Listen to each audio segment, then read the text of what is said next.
ഇന്ന് നമുക്ക് അമ്പലത്തിൽ പോയാലോ? ഇവിടെ നീലേശ്വരത്ത് മന്നമ്പുറത്ത് ഭഗവതി ക്ഷേത്രത്തിലാണ് നമ്മളെല്ലാവരും കൂടെ പോകുന്നത്. ഞാനിപ്പോൾ ഇവിടെ നീലേശ്വരം ഹോസ്റ്റലുള്ളത് BEd ചെയ്യാണല്ലോ. നമ്മളെല്ലാവരും കൂടെ ബസ്സിലാണ് പോകുന്നത്. പാസ് കൊടുത്ത് പോകാമെന്നാണ് വിചാരിച്ചത്. അതാകുമ്പോൾ 3 റുപ്യ മാത്രം മതിയല്ലോ.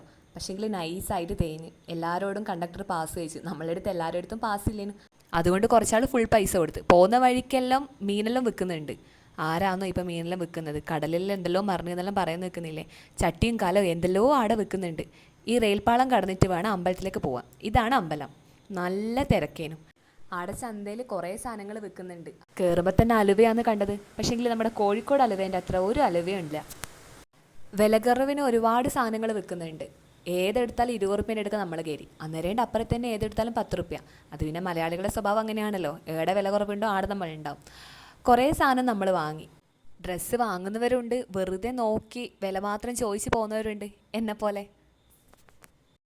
ചോറ് വെക്കുന്ന ചട്ടികൾ കണ്ടേരോ അപ്പുറത്ത് തന്നെ ചെടിയെല്ലാം കുഴിച്ചിടുന്ന കുറേ ചട്ടികളും ഉണ്ട്. അതിൻ്റെ ഇടയ്ക്ക് ജിജീനെ കാണാണ്ടായി. ഇവിടെ എന്തെടുക്കായിരുന്നു? പൊട്ട് മേടിക്കായിരുന്നു. പിന്നെ അതിൻ്റെ ഇടയ്ക്ക് ഒരുപാട് വളകളും മാലകളും ഉള്ള കുറേ ഫാൻസി എല്ലാം ഉണ്ടായിരുന്നു. നമ്മളെല്ലാവരുടെയും കയറി നിരങ്ങി.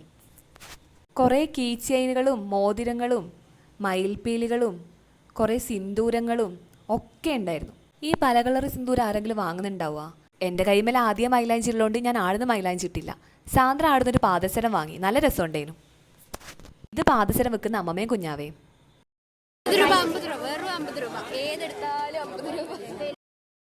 ഇതാണ് മന്നമ്പുറത്ത് ഭഗവതി ക്ഷേത്രം. നമ്മളെല്ലാവരും കൂടെ എന്നിട്ട് അമ്പലത്തിൻ്റെ ഉള്ളിലേക്ക് കയറി. ഒരു ചെരുപ്പ് വേറൊരു സ്ഥലത്തും ഒരു ചെരുപ്പ് വേറൊരു സ്ഥലത്തും വെച്ച്.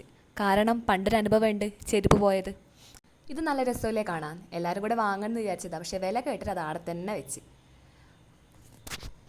നമ്മൾ ആ ചന്ത മുഴുവൻ കറങ്ങി നടന്ന് അവസാനം ഒരു ഹോട്ടലിൽ കയറി ഫുഡും കഴിച്ച് നമ്മൾ തിരികെ പോന്നു.